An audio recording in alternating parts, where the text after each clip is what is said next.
What if the stars above weren't just distant balls of fire, but ancestors watching over us?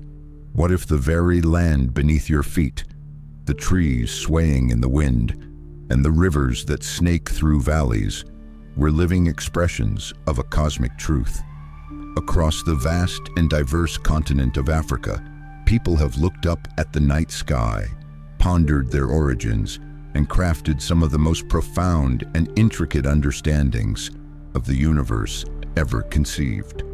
But unlike the creation stories we often hear from the West or the East, African cosmologies do not begin and end with a single deity or moment of genesis. Instead, they present a vibrant, ongoing symphony of creation, where gods, spirits, nature, and ancestors all play vital roles in shaping existence. African cosmology isn't a single narrative, it's a mosaic, each piece representing a culture, a people, a philosophy of life.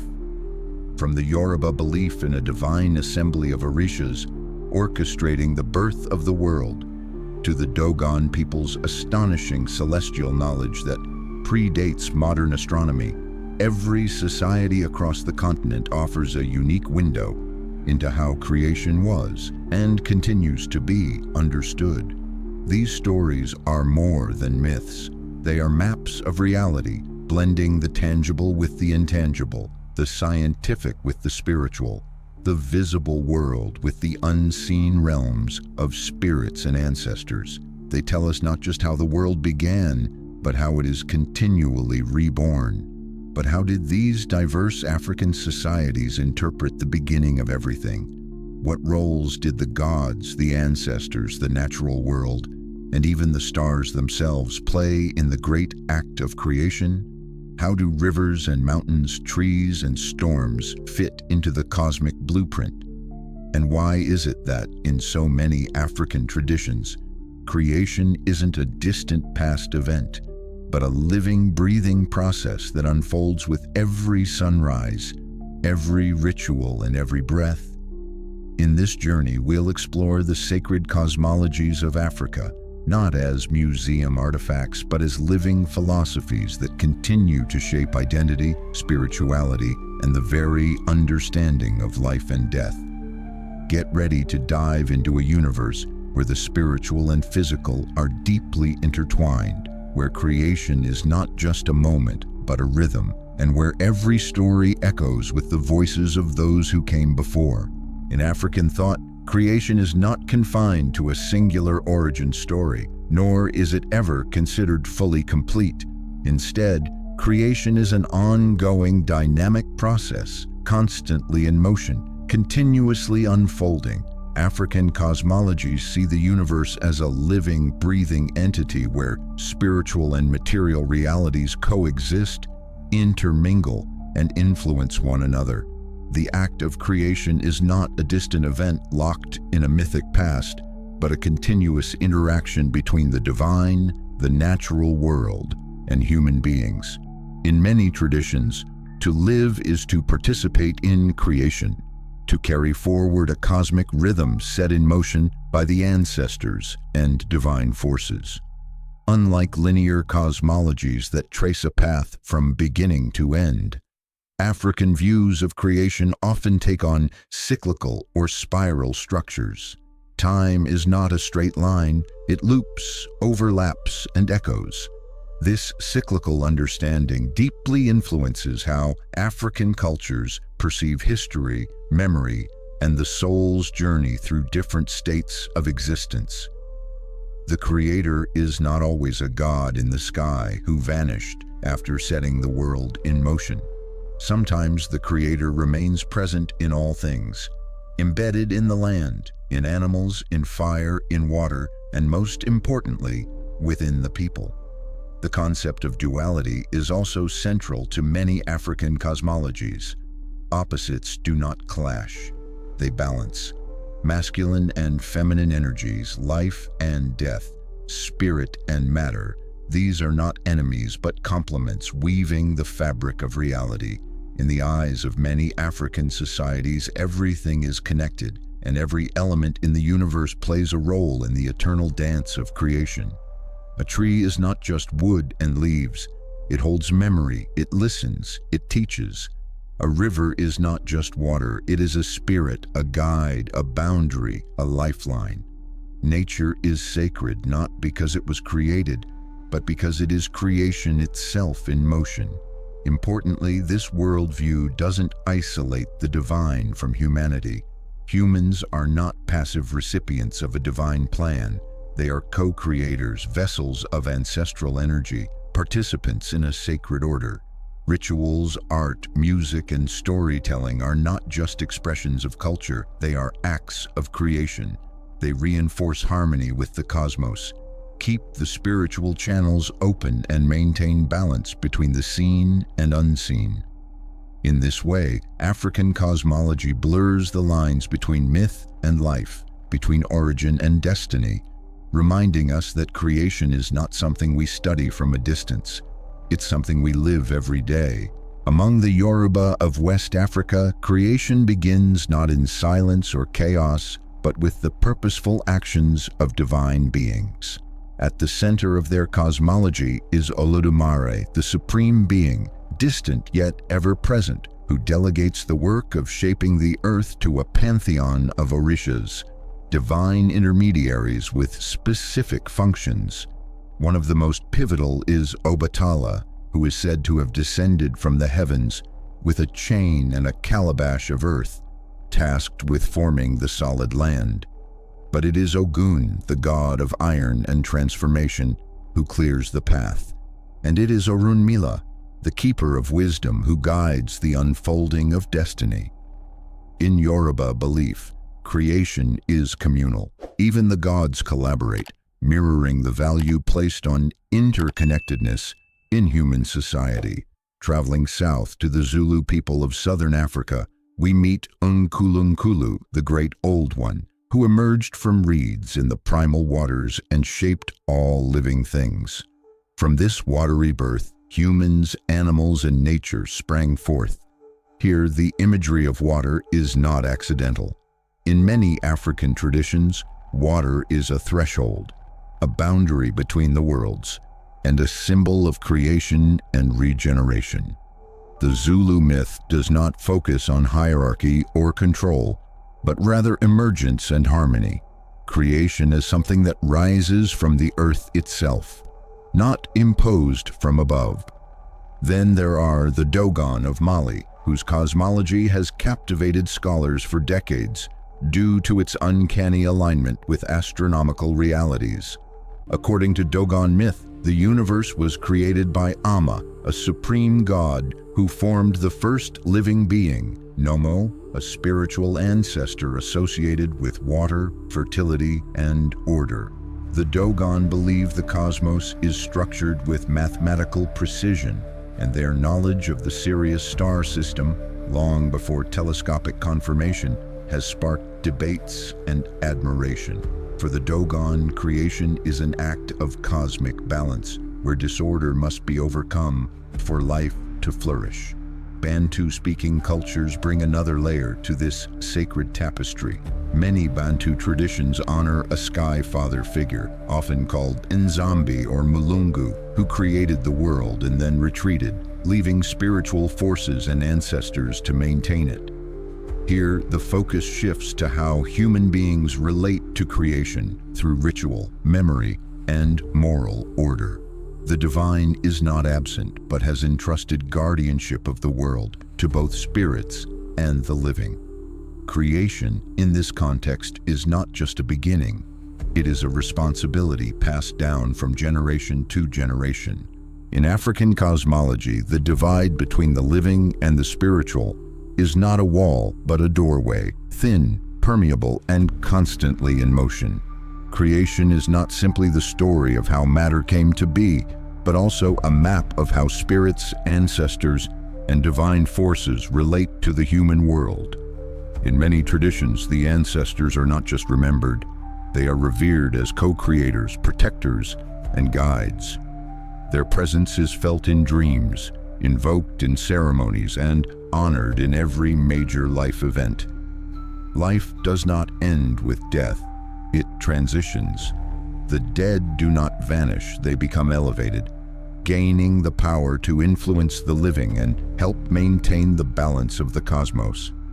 Across Africa, the spiritual world is structured like a vast hierarchy, but not one rooted in control. It is a network of relationships. At the top are creator deities, followed by gods and spirits, ancestors, and finally, the living. Each layer feeds into the next, and creation continues through this ongoing interaction. Spirits can be messengers, warriors, healers, and even tricksters. They are often linked to natural elements. A tree might house a spirit.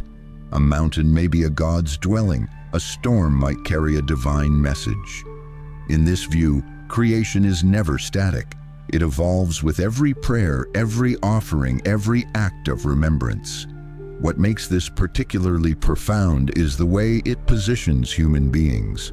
People are not merely created, they are co-creators.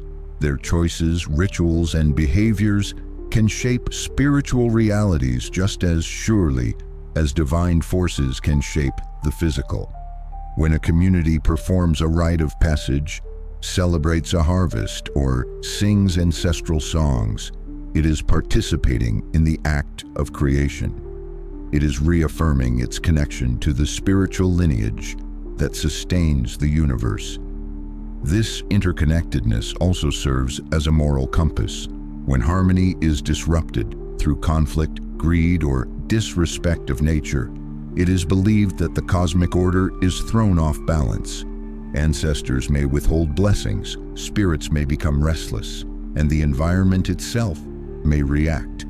Thus, maintaining right relationships with the land, with each other, and with the ancestors is not just ethical, it is cosmological. The act of creation continues through this delicate, sacred dance between the realms, ensuring that life, death, and spirit remain in constant, meaningful dialogue. In creation, in many African traditions, the boundary between life and afterlife is a fluid threshold rather than a final destination. The ancestors do not simply pass on, they ascend to a realm that is parallel and intertwined with the living world. They become custodians of knowledge, morality, and cosmic balance. Their wisdom is not buried with them, it's summoned in ritual, consulted in times of crisis, and embedded in cultural memory. Shrines, altars, libations, and names passed through generations aren't mere traditions. They are technologies of communication with the divine. Through these acts, the living tap into ancestral power, ensuring that creation is continually infused with order, guidance, and vitality. This view of reality extends to how spirits and ancestors are seen not just as figures of the past, but as active agents in the present.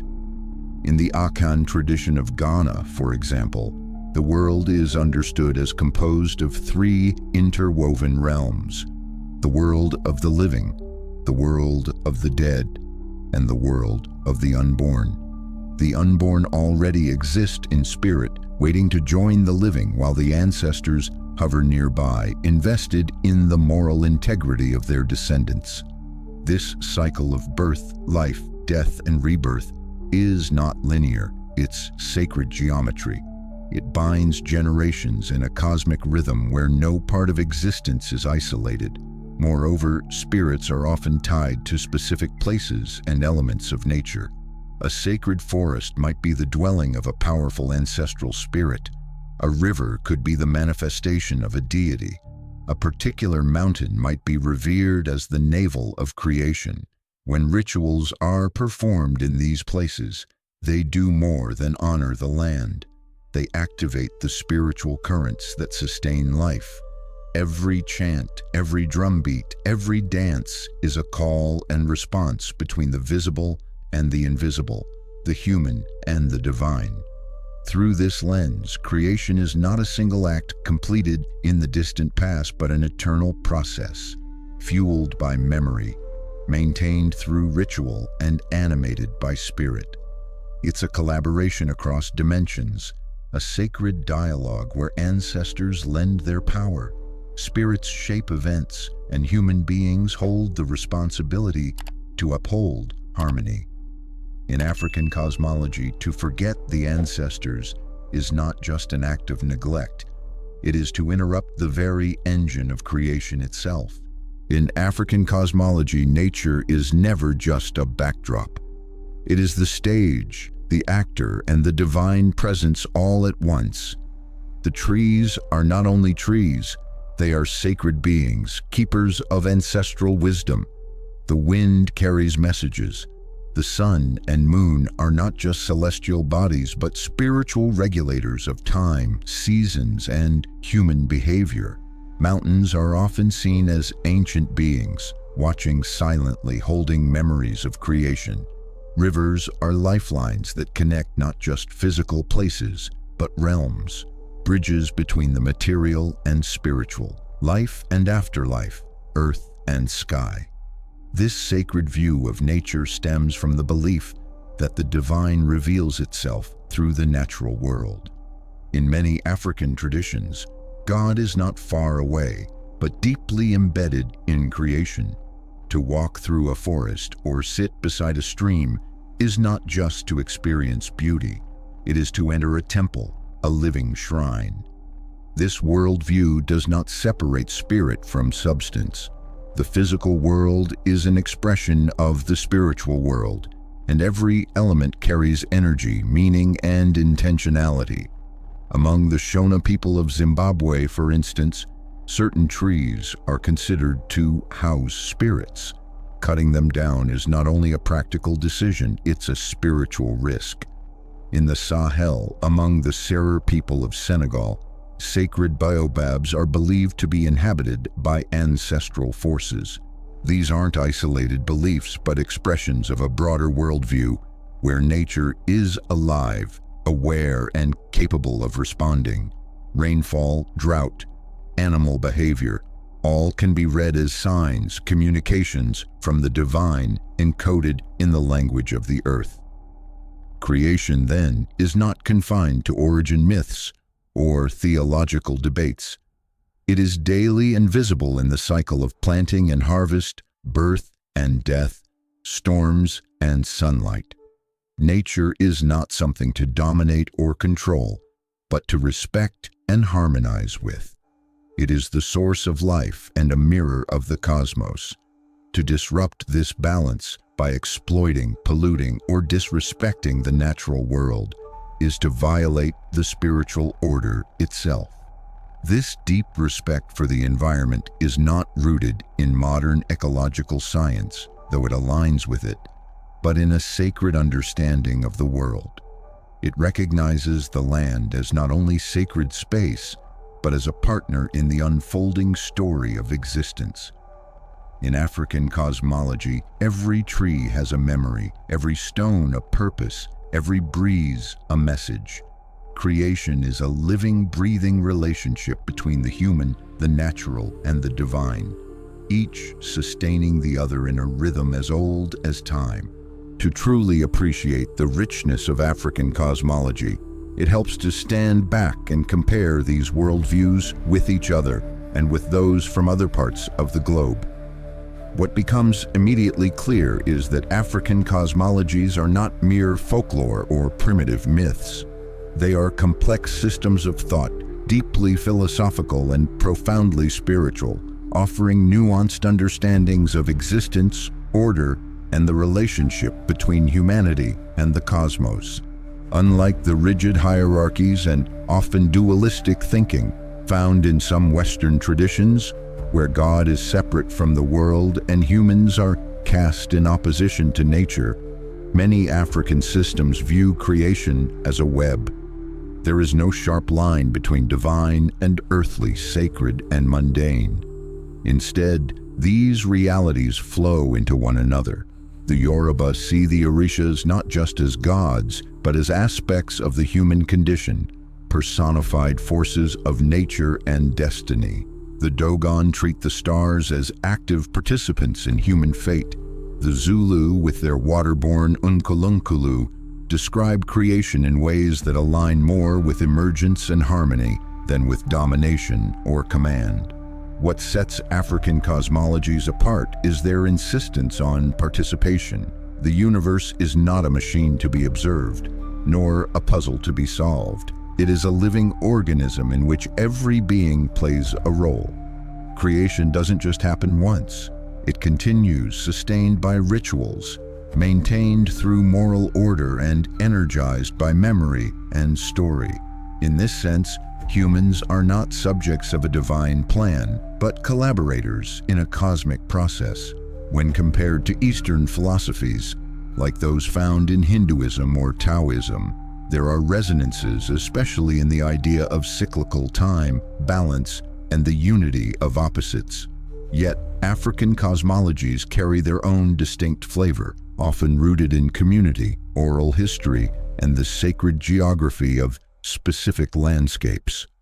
The land is not abstract. It is personal, ancestral, and alive. Every river has a history. Every mountain has a soul. Every village is not just a location, but a spiritual node within a larger cosmic framework. This comparative lens also reveals something else, a profound humility and reverence for life. In African cosmologies, creation is not something to conquer or master. It is something to be in relationship with, to serve, to honor. It is a dance, a dialogue, and above all, a responsibility. The diverse African perspectives on creation may differ in names, symbols, and stories, but they converge on a central truth, that the universe is sacred, alive, and eternally unfolding. If this journey through African cosmology inspired you, make sure to like this video and subscribe to the channel for more deep dives into the world's hidden philosophies and sacred traditions.